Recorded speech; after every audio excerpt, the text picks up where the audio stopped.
you mentioned something about a debate. So if you want, we could take 30 minutes right now. Oh, but I'm not prepared right now to debate you. I will need to prepare myself. I That mean, you're I'm willing to have prepared. this Ain't no discussion about me. You need to preparing. understand that I got a You got to bat in go in one the hand, my fire. left in No another one. preparing. You were pretty much agreeing with everything I said, with the exception That you of talk when about Daniel past, I talk chapter about 9 came future. out. Okay, fine. So you admitted that 77 means 70 years and not 490 years, or at least could mean that, because the word Shavuot is not there. Now, and I have a whole video understanding it from the literal level and not bringing any, I'm not prophetic speaking on a things on soul it. level. I'm not speaking on soul neither. I'm just speaking. So you can't say with a Pashat level and bring in the book of Acts. Pashat means literal meaning. Historically, what happened in the time of Daniel. So from this moment on, prove to me from the Torah why you believe that Yeshua is the Messiah. Oh, now we have an argument on Yeshua why he's the Messiah. Okay, all right. You Okay. mentioned Well, debate. You're talking about Daniel chapter 9, and I'm quoting from the not top only of my Daniel head here. chapter 9, we have Daniel chapter 7 as well, and Daniel chapter 12. These three chapters speaks about Messiah I never mentioned and the Daniel kingdom of chapter 7 Messiah. or 12, by the way. You have never read it? No, I never mentioned it in our discussion. No, Or no. you never mentioned it. Well, you need to understand that if we're going to speak about Messiah, we have to use Daniel chapter 7, Daniel 9, and chapter 12. No, Because I'm all saying three speak about Messiah. that we didn't speak about that. No, I know, but you Okay, asked me fine. a question. Can you And follow I my said in the questions? Torah. No, Can you follow you're the not questions you following. asked me?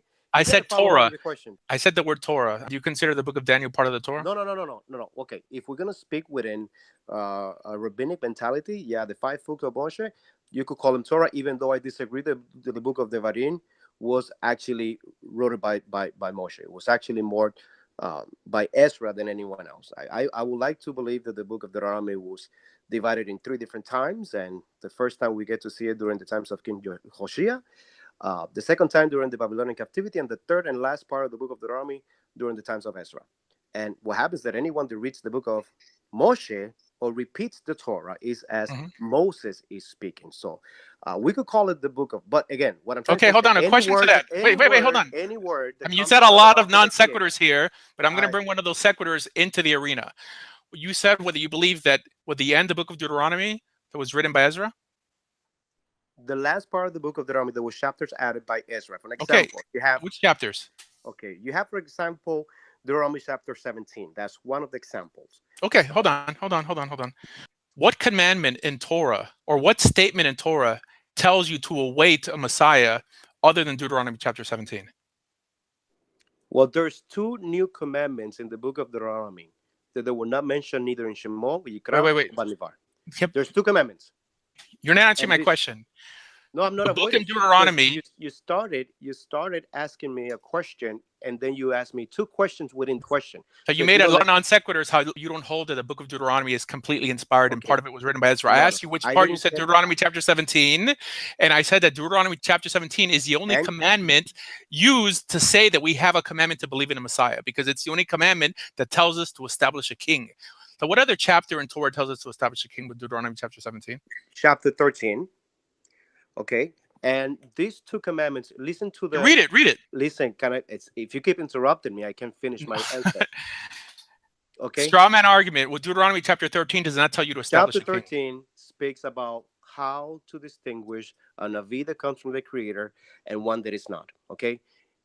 Let me tell you something. The only reason why these two new commandments appear there, that you should not add or take away from the word, and you should be careful with the prophets, is because it was this exactly issue that brought the people of Israel to exile. False prophets together with idolatry. Okay.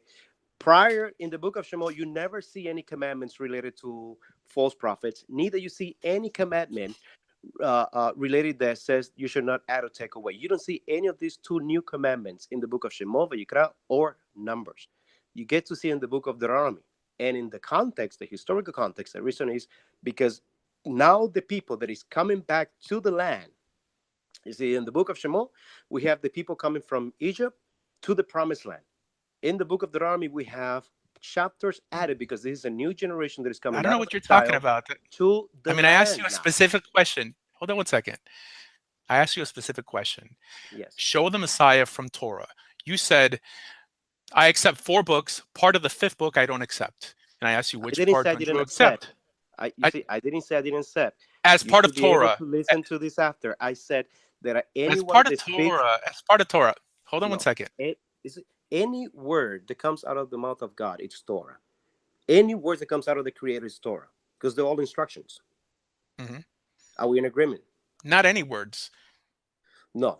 Any instructions that come out of, let me rephrase the question. Instructional words, right? Correct. Any instruction word that comes out of the mouth of God is Torah. So we have instructions in the Navi.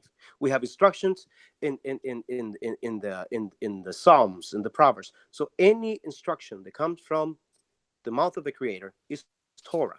So don't try to box Torah to the first 5 books of Moshe. What I said is, only thing that I'm in What are you talking disagreement. about? Now, I now mean, you don't know what I'm talking about.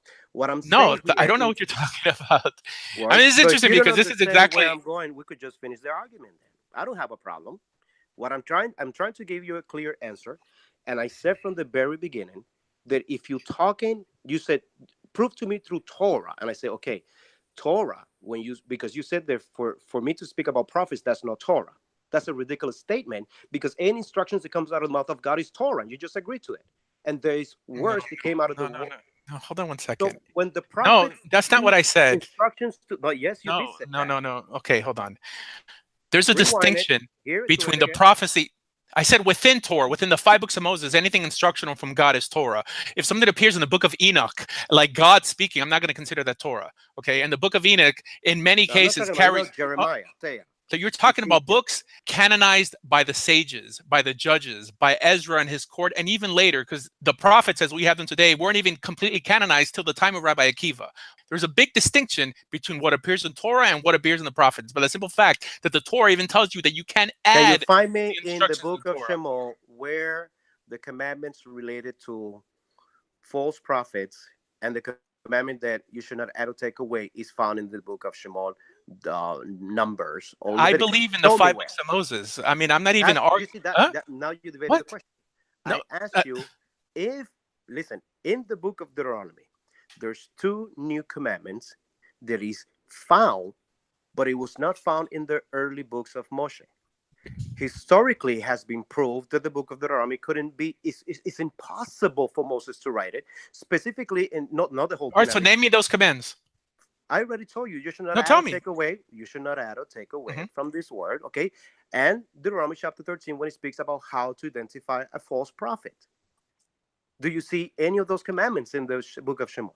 In the book of Deuteronomy, the only command to establish a king is there. The command to listen to prophets only appears in the book of Deuteronomy. New commandments that appear nowhere in the Torah or in the previous 4 books. No? The question that I ask you is, where in the You book of said Exodus, there's only 2 Numbers, new or commandments. Leviticus? I don't care whether there's a commandment in Leviticus, Shemot, or with the book of Deuteronomy. You're If you saying, read the book of no, Deuteronomy, chapter hold on. 32, it says very clear that Moses died, right? And his body was buried there. So you mean that Moses wrote about his death? No. So All the who? rabbis teach that the later chapters, for So there sure, you or go. the So later, who wrote no. part of the Torah? Oh my gosh. The Torah is the instructions within the Torah. Okay, Correct. absolutely. However, there are more than just 2 commandments that appear in the book of Deuteronomy that don't appear elsewhere. Like the establishment of the Sanhedrin only appears in Deuteronomy chapter 17. The establishment of a king only appears in Deuteronomy chapter 17. The commandment to listen to prophets only appears in Deuteronomy chapter 18. Only. But you said 2 other commandments. I mean, either you didn't do your research right, but it sounds like you're evading the question. Can you show me where you find the Messiah in the Torah? Okay, here we go again. And if my answer is not sufficient, then you could just close the argument, unless you want me to change the subject. What I was telling you at the beginning, when you All right, referred skip to the me book of Deuteronomy. when you said to me to use the Torah, okay, to speak about Messiah, I said to you, depend what you call Torah, because we get to see Torah even in the words of the prophets, Ezekiel, Jeremiah, Isaiah. Who And wrote the books of the prophets? my argument was that any word that comes out of the mouth of God for instructions is Torah. Yada is instructions. So based in these premises, you cannot box the teaching of Messiah to just the first 4 or 5 books of the Tanakh. You need to understand, you need to see the whole book as one, or don't see it, or just don't. But that book wasn't canonized till So after the what? death So of when we speak Jesus. about the Talmud, Hold why on we one call the second. Talmud Huh? Torah then? Why we talk? Why we said that the Talmud is Torah? We don't call the Talmud Torah. Really? If anything, we call Depends the on which rulings. yeshiva you have studied. Hold on one second. No one calls the Talmud Torah. If anything, they'll say Torah Shebal Peh, not Torah Shebiktav. There's a big distinction between what was given to Moshe in Har Sinai and the rulings of the Sanhedrin. Okay? By the simple fact that it was the sages who canonized these books shows there's a huge distinction between the books of the writings, the prophets, and the 5 books of Moses. What you're trying to say is that because you don't believe that there's an actual command not to add to the Torah, you could include any later book to justify the belief in your Messiah. No. I could use, for example, if you use the Masoretic text, for example, you're going to find no reference to Messiah. But if you use, for example, the Septuagint, okay, you're going to see reference to Messiah in the Torah and even in the writings, in the Psalms. Now, this reference is not found in the Masoretic text. So if you want to base your argument in just one manuscript copies Do you have any and not, examples? I'm sorry? Do you have any examples for your claims? Yeah, sure. Give me just 1 second. Mhm. Like I said, I'm not in my office. No? I don't got my Okay, notes that's here fine. with me. So give me just one But second. I think you also failed to answer my question. Can No, we add to the Torah? can we add to the Torah? Right. According to the commandment in Deuteronomy, we're not to add or take away. Correct. Now, if we talk about an halachic term or ruling that takes place, that is also applauded by the heavens, it's not that you add in, but you reinforcing, even though there's new fences No. added. Now, let me Those are stop. called rabbinic, by the way. But there's a distinction between rabbinic law and Torah law. And the rabbis constantly make this distinction. We have a principle that says, Safek de Rabbanan lehakel and Safek de right to lechumra. If there's a question, there's a doubt on a rabbinic law that we're commanded to be lenient. Why? Because there's a huge distinction between rabbinics and Torah law. And if we have a question on something from the Torah, we're commanded to be strict. It's not the same thing to say that because we have rabbinic laws, we're allowed to add to the Torah. Now I could see why you don't believe the Deuteronomy that was written by Moses. I didn't say that. I said that the book of Deuteronomy have three different parts written three different times.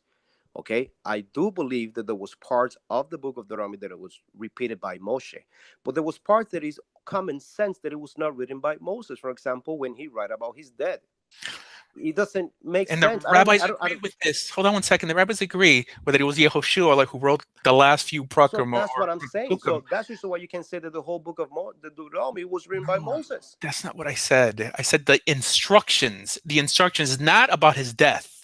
But Deuteronomy chapter 17, the only place in the Torah that commands us that if we have an issue, we take it to the judge, to the priest, Yeah, to of the course. Levites. Yeah. Deuteronomy chapter 18, the only place that commands us to obey and heed the words of the prophets. Nowhere else in the Torah, but Deuteronomy chapter 18. Deuteronomy, the end of Deuteronomy chapter 17, the only commandment we have to believe in a coming Messiah. The only commandment to establish a king. I mean, I don't think you've thought about this too well.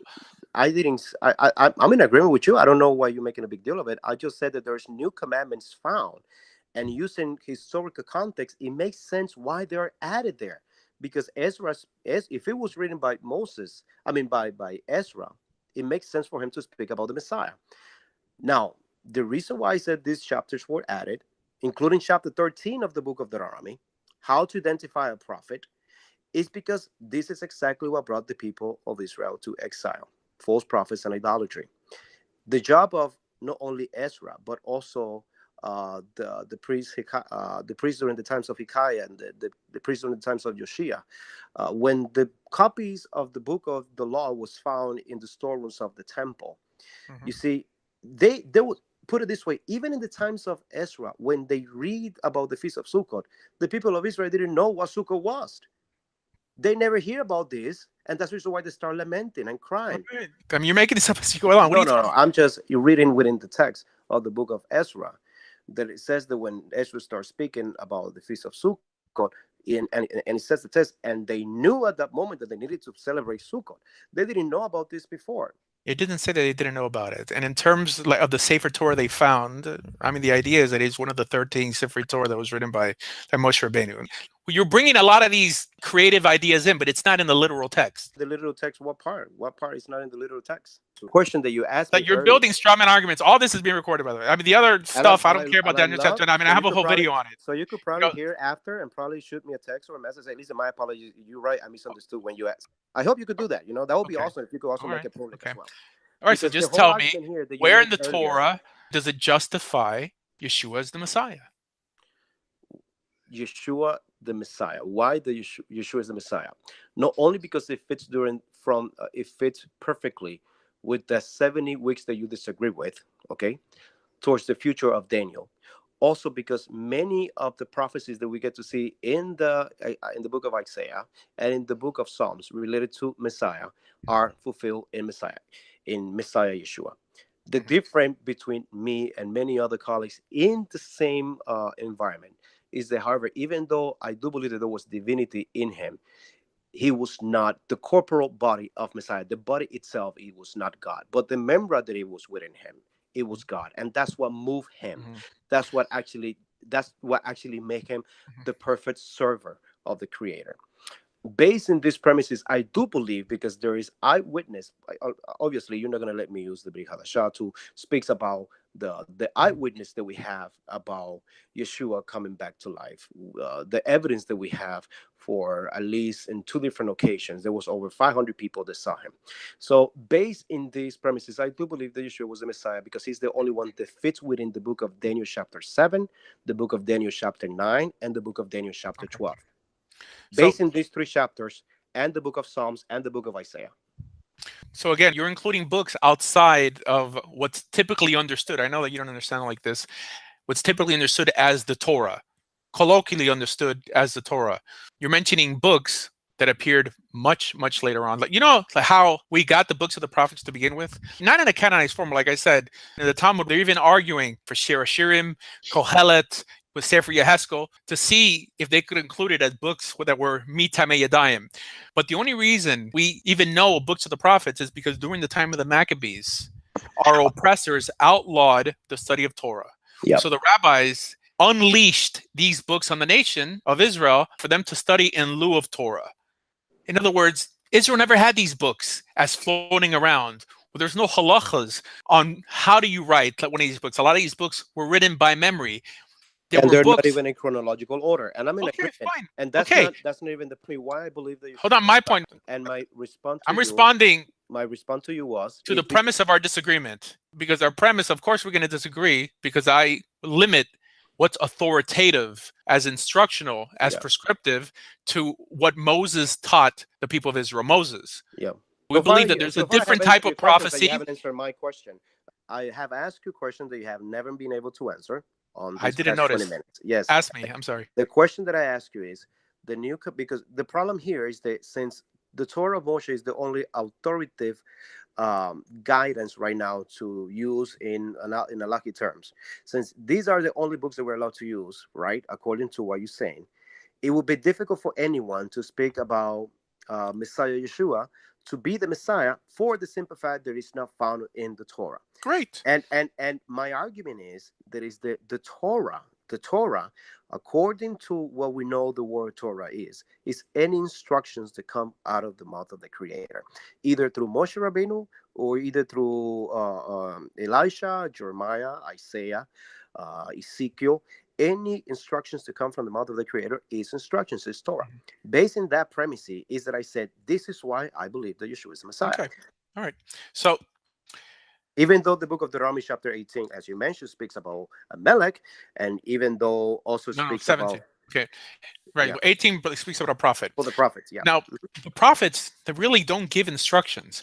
What you're calling instructional are foreshadowings or mystical ideas that you think point to Jesus. There's no commandment brought down by a prophet to do something. There's one instance in Isaiah that he teaches that one, I believe in Isaiah 55, that one should rejoice on the Sabbath. And in the book of Amos, where there's another commandment that one should not buy and sell on the Sabbath. Now, these are 2 instances that There are commandments that fall under the realm of the rabbinic, because understanding is that these guys were chachamim and they had their own courts.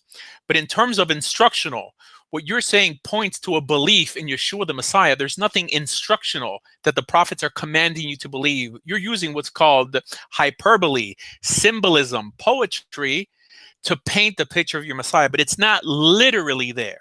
In other words, I could read Isaiah 53. Isaiah 6, for an example. Isaiah chapter 11 is another example. Foreshadowings.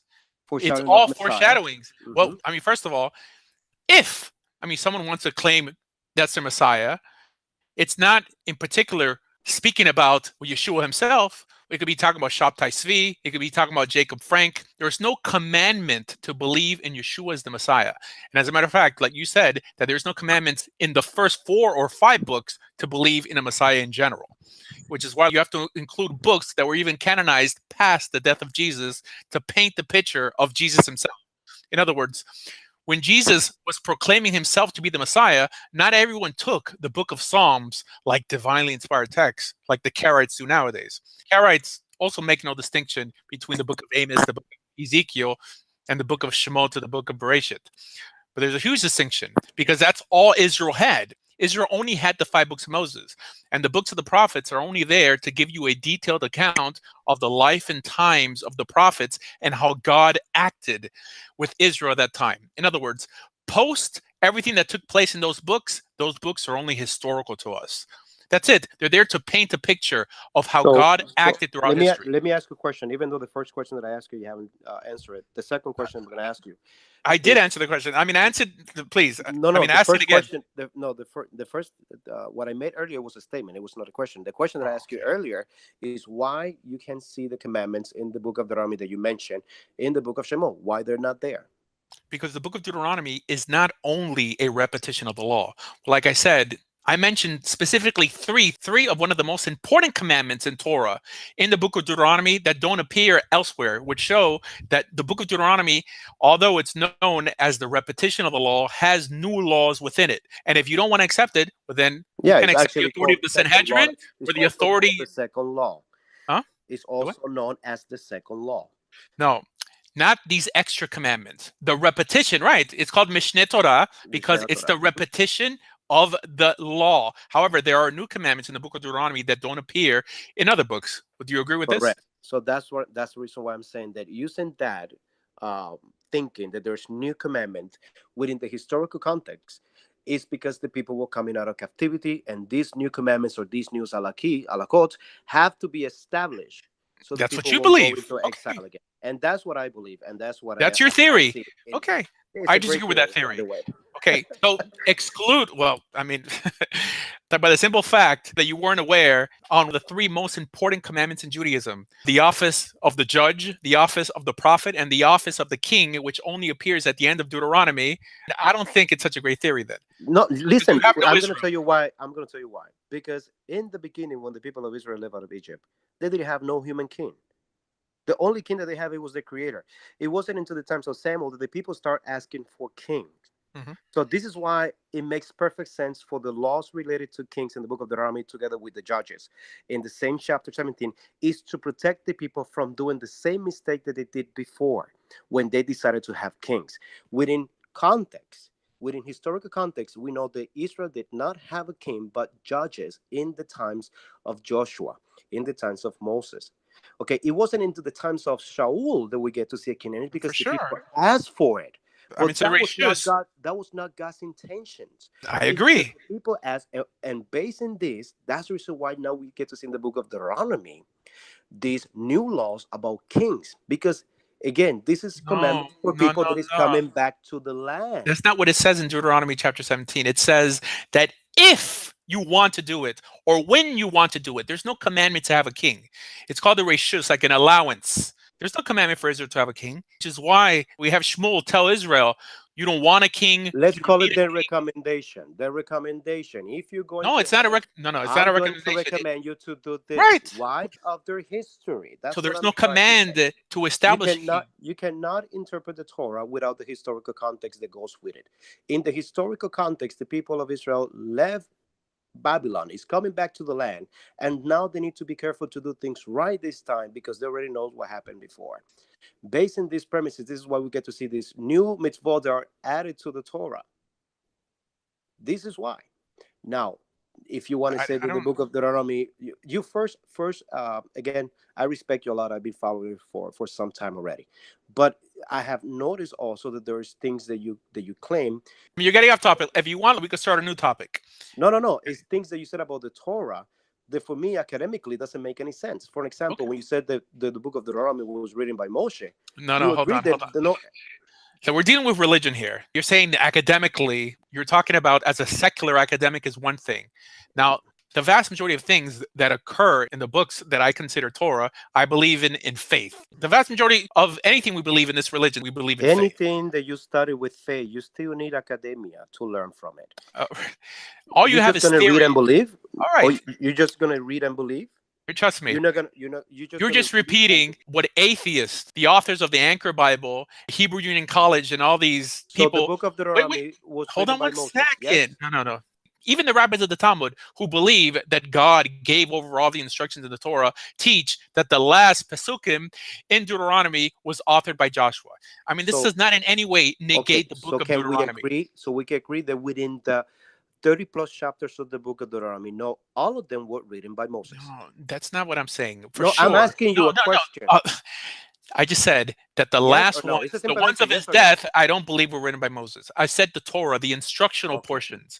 Okay? I said, prove to me. So we are in agreement. The part of the book of Deuteronomy, all right, part of the book of Deuteronomy was not in completion by Moses, but Joshua or the elders' behalf.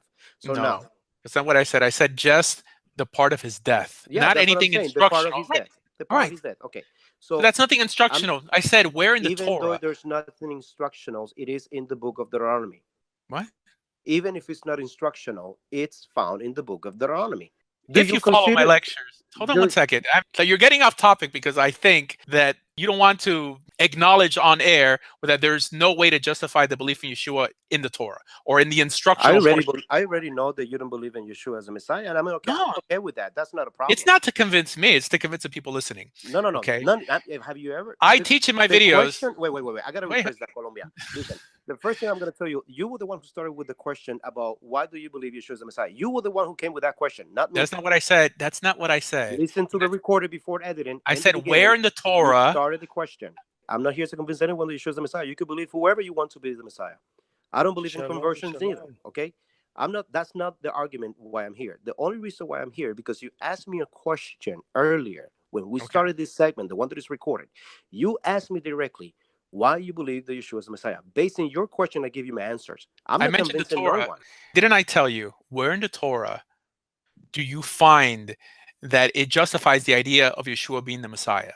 Not what you personally believe in. And that's the answer. So the subject of Messiah was brought by you, not by me. So it's not in the Torah then? I said that based on what I know as Torah, yes.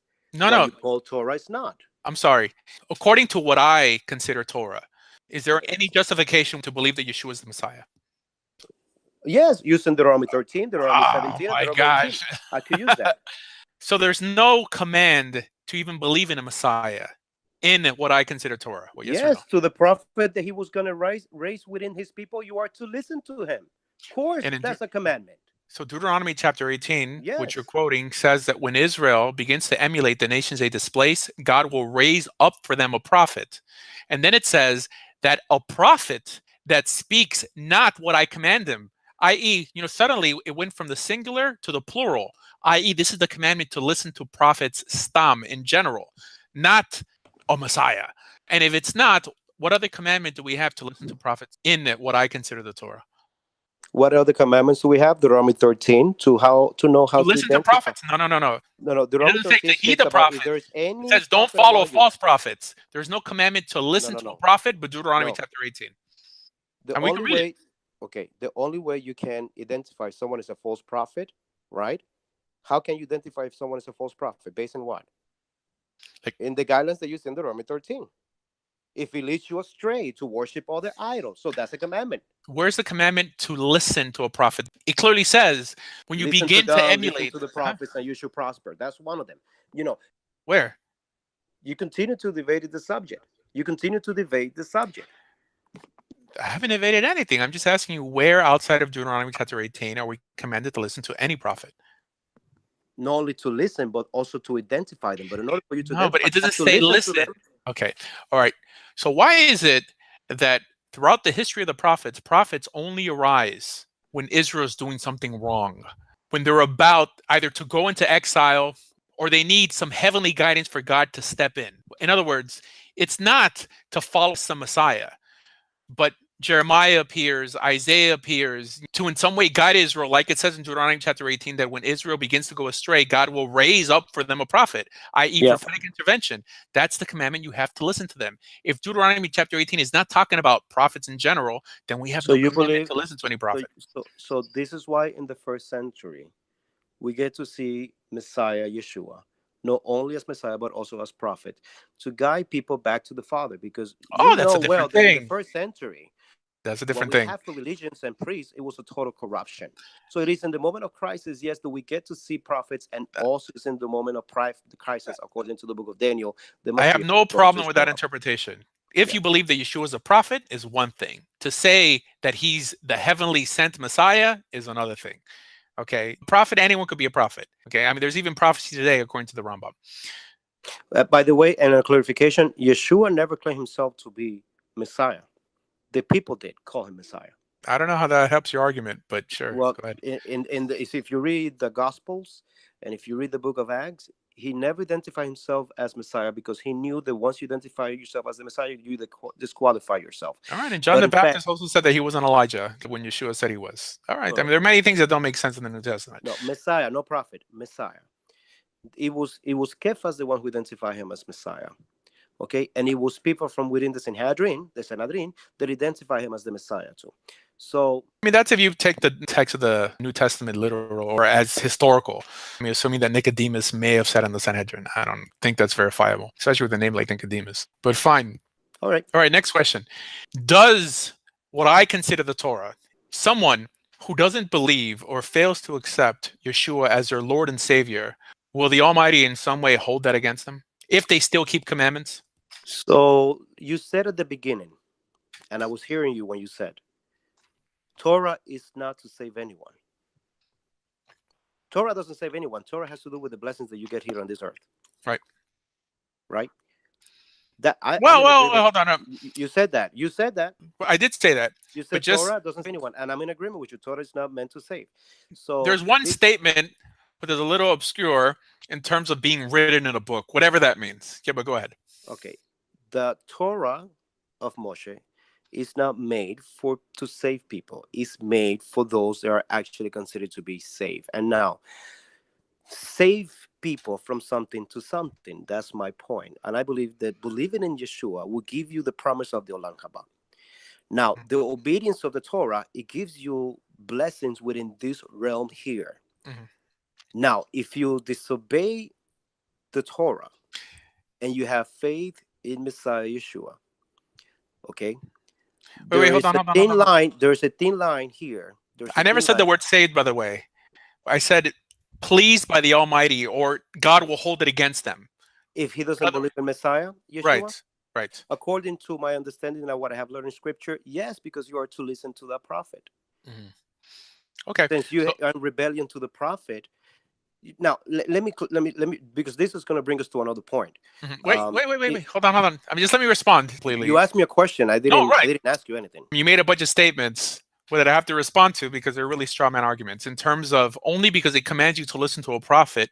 It clearly says before that not even a prophet could add to the Torah. In other words, the prophet is just there to reiterate God's initial instructions. Also, Isaiah in chapter 8 says that if he's not speaking Torah, there's no light in his words. So it's not anything that a prophet tells you to do. If that prophet tells you to bring in any type of foreign service means different ways to please God that's not mentioned in the Torah. For example, the Torah tells us that the way we please God is by keeping his commandments. If you keep my hukim, my mishpatim, you'll get X, Y, and Z. You'll be blessed. This is what my statement was phrased in such a way. Will God hold it against you for not believing Yeshua is the Messiah? Let me put it this way, and please, I know where you're going to go after I give you my response. Sure. According to what we have learned and what I have read in the sages, right, and the commentary of the rabbis, um, after the destruction of the temple, before the destruction of the temple, prior to the destruction of the temple, for 40 years, the sacrifice of Yom Kippurim was not accepted. Okay, and the reason why it was not only accepted is because all the corruption and and um, and the unrighteousness that was taking place, Mhm. and all the blood that it was in the hands of those running the priestly service in the first century. Okay, because they didn't listen, but instead they killed their prophets. I mean, it's a medrash, by the way. By the In way, is terms, even so, I mean, it's is not also historical. is First of all, even though we cannot know, like, if historical, because if we go through scripture, we know that the people of our land kill many of our prophets. Okay, and every time they kill the prophet, the messenger that is sent in behalf of the creator, is as you're slapping God in his face. So there's going to be consequences based on that. Mhm. And they did So it like before the first exile as well, and they still didn't have to await a Messiah to be redeemed. So now suddenly in the second exile, we need a Messiah.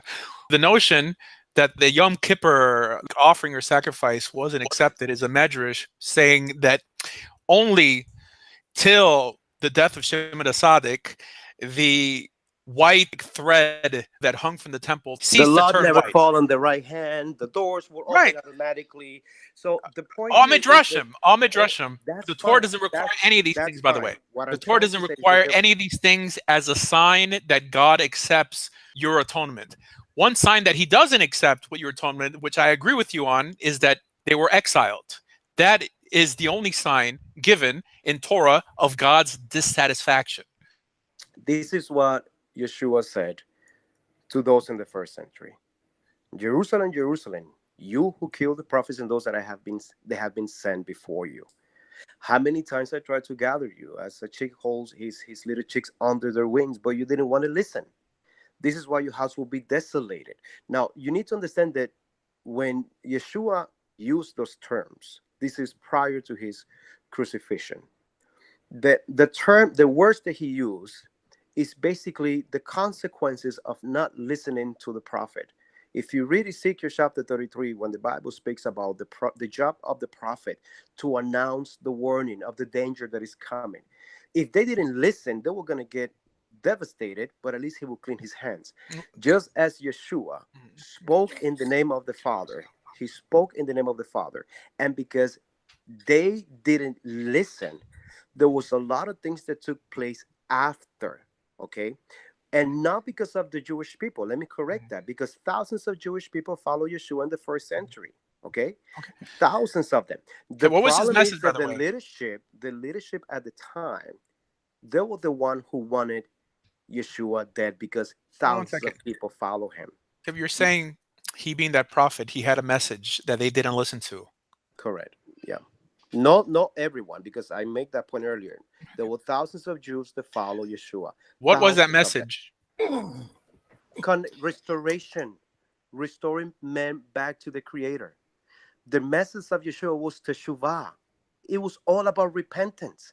That was his Wait. message. It was the same message of Yeah, your. but the Torah says the same thing. But you're saying Yes, it does. that Yeshua's role here is as a prophet. And I have no problem assuming that anyone's a prophet if he's telling you to come back to Torah. But my initial question is, why is God in some way holding it against you for not believing in Yeshua? Because you didn't listen to him as a prophet.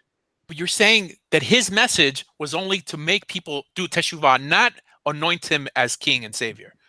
What I do believe, however, according to the prophecy of Daniel, that he was receiving the heavens as king. I do believe that.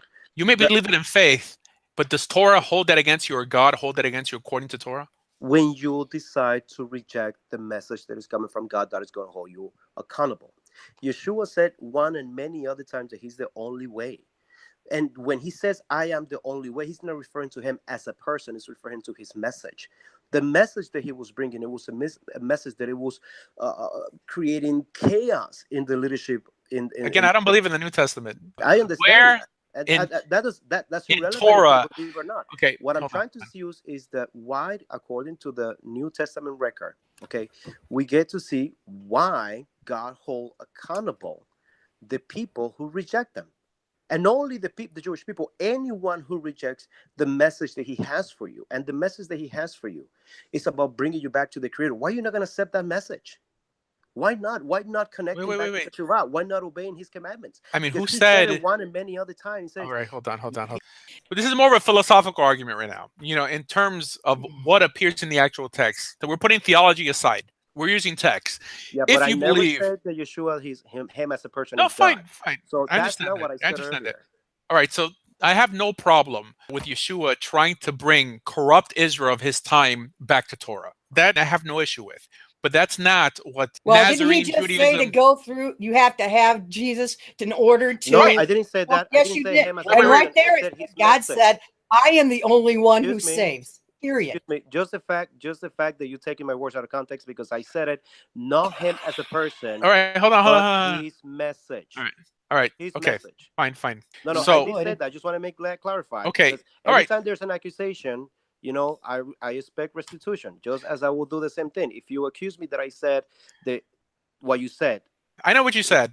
Yeah, I know what you didn't said. say that. Yeah, but overall, him, but the message. So, if a Jew who keeps Torah to the best of his ability fails to accept not Yeshua's message, because what you're saying is that his message is just reiteration, bringing men back to God, bringing back to the Creator. But if he rejects the notion of his messiahship or his supposedly atoning sacrifice, will this individual burn in the lake of fire? That's the thing. I don't believe in the lake of fire.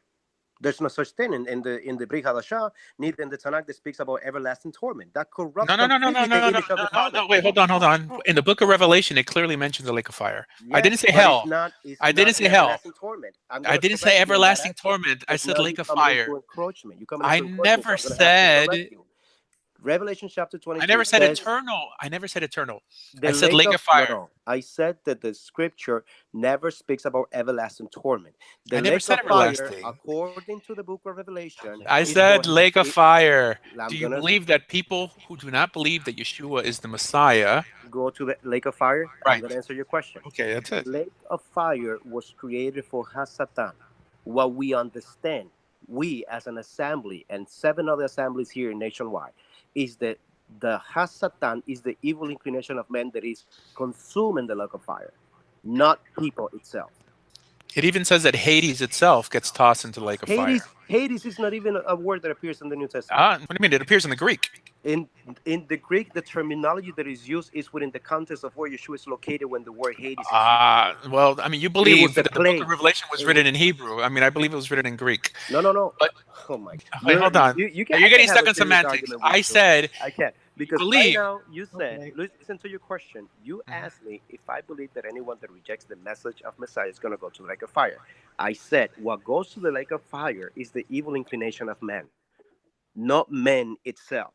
So, in part, right there, you have to understand that I'm not sending people to hell. Neither the scripture is sending people to hell. I don't believe in an everlasting torment.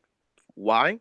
Number one, because it corrupts completely the image of a good father. And so if someone who doesn't believe that Yeshua is the Messiah, what will be their outcome? He will disappear. His soul disappear. That's it. All right. Once you go to Sheol, that's it. There's nothing else for you. Okay. So that's equivalent to what you consider the lake of fire to be. I never said anything about an everlasting torment. You believe, the problem that many of my fellow brothers Jews have is that they believe that every person that speaks of Yeshua holds a Christian doctrine. And that's completely incorrect. I'm just quoting the New Testament. Because we believe, example, and I'm speaking me in behalf of all the congregations that we represent. We don't hold the doctrine of an everlasting torment.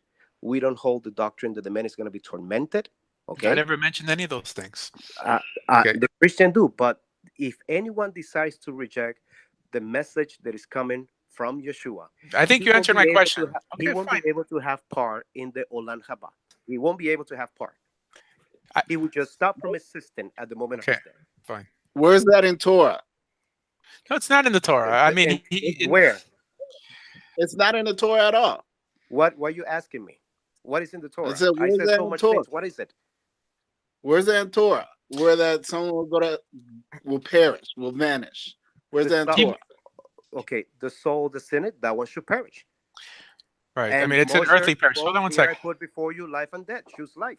You see, so Right. So it's a foreshadowing to Jesus. Right. I mean, it's all foreshadowings. Here, Yeah, let's that's just keep not this. law. But he believes that even the New Testament is part of Torah. Anything No. that's instruction. No, I don't believe the New No, Testament is part not of at Torah. all.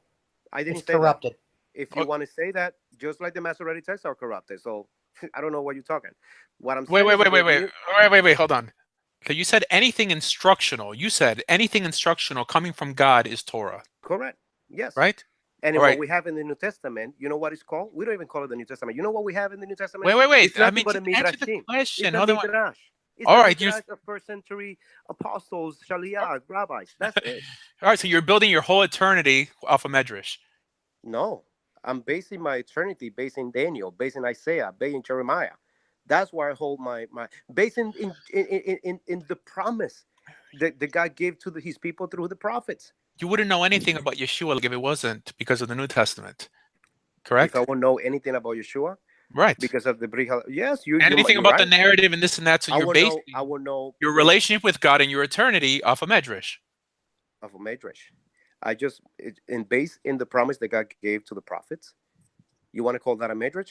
The person of Yeshua exists nowhere but in the 27 books called the New Testament. Yes or no? No, and also in the many prayers inside of the Siddur, the name of Yeshua appears. Oh my gosh. So, we know not the idea of Yeshua. Like you're saying with Yeshua, because the word Yeshua means salvation. The person of Yeshua does not exist outside the 27 books of the New Testament. Would you consider to be on the level of Agadah, of Midrash? I'm going to speak to you in an Agadah level, in a Kabbalistic level, if you may want. I do see Yeshua. I do see Yeshua not as the persona that we get to see in the New Testament, but as a manifestation of the Creator in the Tanakh, even from the very early chapters of the book of Genesis. I do see him in many different ways, shapes, and forms. For an example, and this is in a Kabbalistic way, okay? And you can't say Jesus is Adam Kadmon or Adam Harishim or any of them. I mean, he could say whatever he wants for himself. Personally, I mean, he could believe it. To say that God's going to condemn other people for not believing his interpretation is another thing. And I respect people having their own ideas with devotional. When you read the book of Genesis, that the voice was moving in the midst of the garden.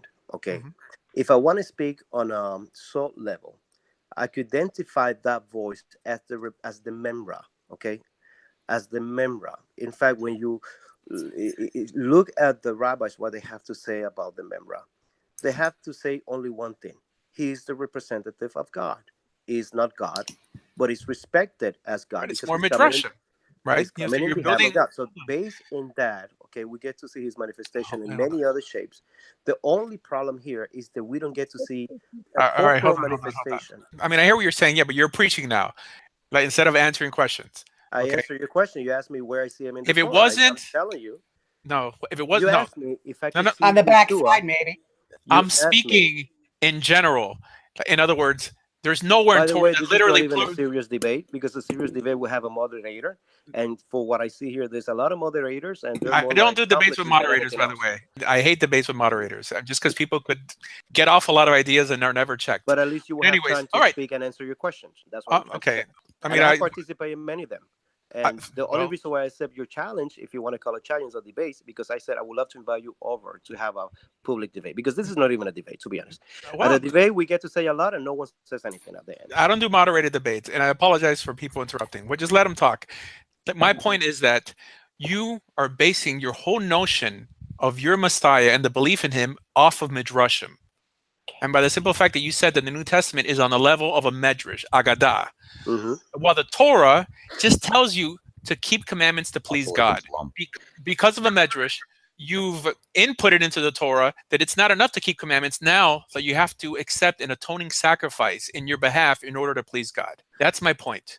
That's your point, and I understand that you said that you stand on the position that no, obeying Torah is enough.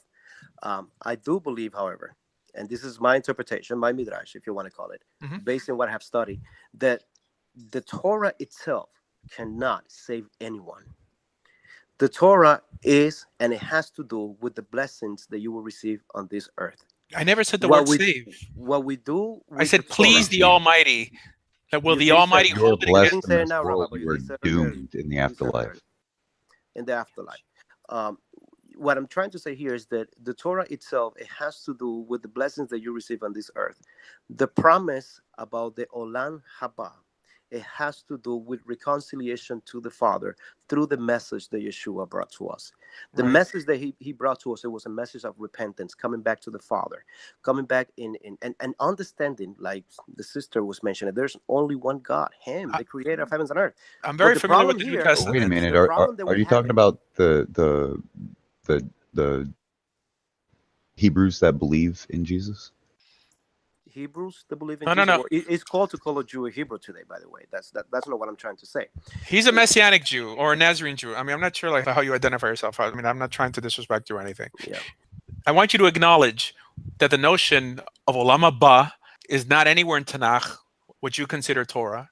Mhm. That it's only a midrashic idea. Because I It never is. used the word saved, by the way. I've never used the word save in this discussion. I said, please the When you Almighty. were talking about the lake of fire at the beginning, this is probably like an hour and a half ago. When you were talking, I was listening to. I was trying to come in, but it was difficult. Sure. You were talking at that moment about the lake of fire, the hell, that you believe in heaven and hell. You did say that. Right. So, and at that moment, is that when you mentioned the Torah is not meant to bring you to everlasting life. Correct.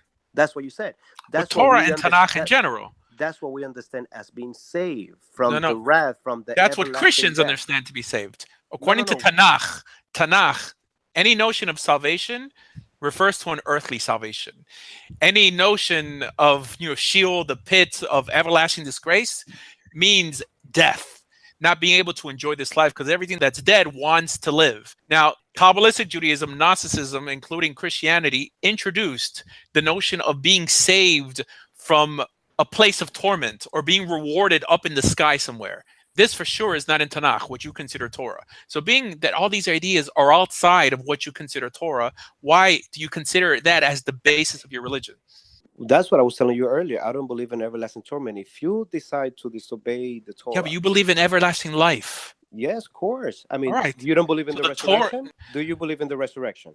But does the Torah mention anything about a resurrection? Of course. It wasn't fought into the first century, the subject of the resurrection. I understand that. But my question to you is, if you believe the Do you think subject Daniel chapter 12, talks about a resurrection of that? No, that's what I'm What trying about to say. Lazarus? The subject of the resurrection, it started to make noise in the first century because It's it was not in Tanakh. It's not in Tanakh. Yeah, it's in the book of Daniel. No, it's not in the book of Daniel. It's in the book of Daniel about But Daniel chapter 12, they reiterate everlasting life and those resurrected for everlasting shame. It says it in the book of Daniel chapter 12. It's reiterating Ezekiel chapter 37 that's speaking about the valley of the dry bones. Daniel was a contemporary of Ezekiel. They were both there to bring Israel to repentance so that they could be redeemed out of the first exile. Now, mind you, we're in the second exile now. The job of Ezekiel was to prophesy over the people of Israel and make dead bones come alive. And that's what he did. And that was a synopsis of what was to come with Israel coming back to Israel from Babylon. Daniel is reiterating the same idea in chapter 12 that some will come back alive for life and some for death, which means not being redeemed. With the word everlasting, leolam, in the vast majority of cases, does not mean eternity, by the way. What you read, it sounds very articulated, but that's not what it says in the book of Daniel 12. In the book of Daniel 12 says, multitude who sleep. These are talking about those in Sheol. You need to understand that people in exile. Daniel was in the book of No. Daniel was in Babylon when he was prophesying. Those that sleep in the dust. It says in the book of Daniel chapter 12 verse 2. Those that sleep in the dust of the earth will awake. Some for everlasting chayim, life, and others to shame and everlasting contempt. Right. This is the first time the subject of the resurrection appears in the book of this isn't the resurrection. This is exactly what it says in Ezekiel 37 with the valley of the dry bones. Speaks about the times of exile when they're coming back to the land to be one. That's what Daniel's talking about. Daniel was a contemporary of Ezekiel and Jeremiah. They were prophesying in Babylon at the same time. Why would Daniel be talking about an event that would happen 4,000 years in the future when he's speaking to Jews in Bavel? Okay, so go ahead, read it in Hebrew. Let me know if those that are asleep speaks about those that are in exile. It doesn't say that. You see, you're saying something that is not mentioned and making a case about something that is not even close to it. I'm reading it contextually because the job of the prophet, the job of In Ezekiel, context. in context to where they were in Babylon. We quoted earlier, Deuteronomy chapter 18 says God raises prophets up for you when you've gone astray. Israel went astray. They were exiled to Babylon. God raised Ezekiel up, told him to prophesy to dry bones, to people who were in the dust. And when he prophesied, they absorbed the message and they came back to life. That's what Daniel chapter 12 is reiterating. That's why Daniel's in Bavel, because he's talking about. I have a problem. The people that came back to the land die eventually. So there's no everlasting life there. The word everlasting in Hebrew, leolam, doesn't mean eternity. It means for a long time. Yeah, I and you can understand look that. this up many Unless times. you- Okay, so fine. Unless you say leolam vae. I understand. Okay, so why are you even making the argument if you agree? Because you asked me where in the Tanakh we get to see the subject of the resurrection. I mentioned Daniel chapter 12. It's hyperbole to the people he's prophesying to, or then it makes no sense in context. So what you're saying is that once you die, everything is done. No, that's not what I'm saying. So no, because what I asked you, I'm saying that the Hebrew scriptures, my first question, it's silent on the do you issue. believe in the resurrection? And I'm not going to say, no, wait, hold on. That was my question. Wait, hold on. Believing in the resurrection and believing in a heaven is two different things, okay? It's not necessarily the same thing. I'm not Only talking because about you being believe in an resuscitated, afterlife. Rabbi. I'm Wait. not talking about being resuscitated. I'm talking about resurrection.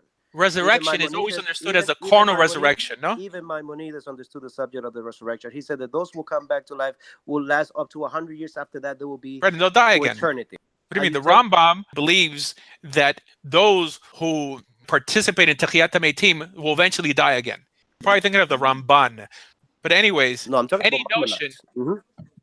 any notion of Techiyat HaMeitim is a carnal resurrection. It's not a spiritual resurrection. Okay, this is why the Rambam was accused of possibly Let me not see if I believing can in it. understand what you're saying. Let me see if I can understand what you're saying. What you're saying is that there's no such thing as an everlasting life. There's just a resurrection. No. I'm trying to understand you to see where you are in the term of the resurrection.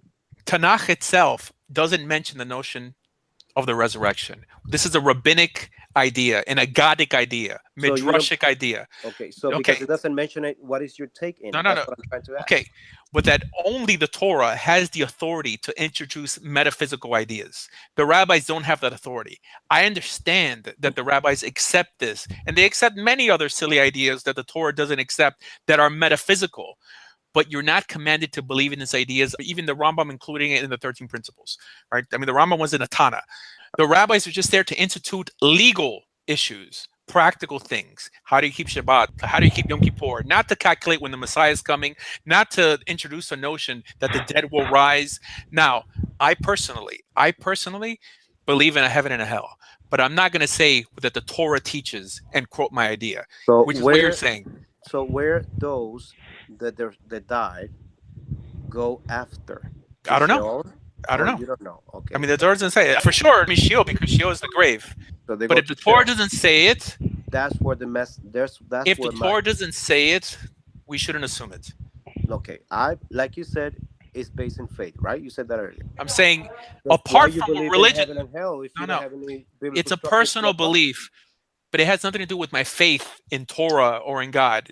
I personally believe that for God to be a just God, for him to be just, there would have to be something more. However, I know that the Torah doesn't require me to believe this because it doesn't mention it. Now, it's different than building a whole religion off your new ideas, which is... This is why in the first century, the subject of the resurrection, it was so misunderstood that people confused resurrection with reincarnation. Okay? So what I'm trying to say here is that where you said that you don't know, that's where my faith kicks in. I said, I know. Based on what the prophet says. That's not what I said. I said the Torah doesn't say it. No, I'm talking Torah to doesn't you say as it. me. What I said. Well, you know why?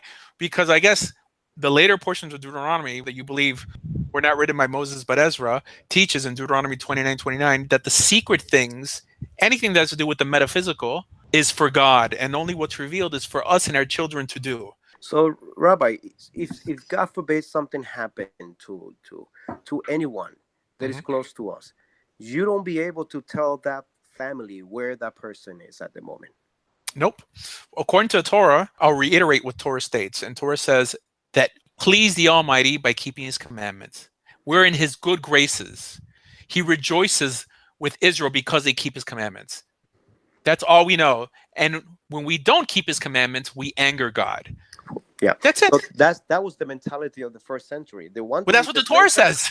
Is the mentality of the first century, and many people, when they hear the message of resurrection, they didn't understood what to do with that message. You see, even though the Pharisees believe in a resurrection, so what you shouldn't do is build a whole religion around it and call it Nazarene Judaism or Christianity. Well, the ones who did it was the Pharisees. That's where we get it from. Where do you think we get it from? They didn't build a religion. Seventh-day Adventist. What are you talking about? What about Seventh-day Adventists? Aren't they the same as the Nazarene Jews? No, well, the Nazarene. Yeah. I'm saying Nazarene out of courtesy to him because I'm not sure if he wants to identify as a messianic. Well, I believe in a resurrection. What kind of Jews are you guys? Are you guys Khazarians? Funny. No. All right, I'm not even going to answer. All right. But let me just correct you since you decided to make that dumb statement. A Jew is Jew because of conversion, not because he basically depends of any lineage or blood. Okay. I did make conversion 18 years ago. It's by blood, just bro. Clarify this. I did make conversions 18 years ago. Okay, and if you want to know about me, there's a lot of information about me online. All right. What I'm trying to say here is that the subject of the resurrection is based not only in the message that Yeshua brought, but based in what it was already prophesied, in the interpretation that we received based in the book of Daniel. No problem. And Jeremiah. That's what we base our interpretation of the resurrection. All right, so we'll just end it here. I kicked the other guys out. I apologize if other people stepped in and make you feel uncomfortable. That for sure wasn't my intention. I mean, I appreciate that you taking the time to discuss this issue. I see your perspective of it. I happen not to agree because I view the authority of Torah and, of course, what I consider Torah different than what you consider Torah and the authority that only those books have. That's it. Fine.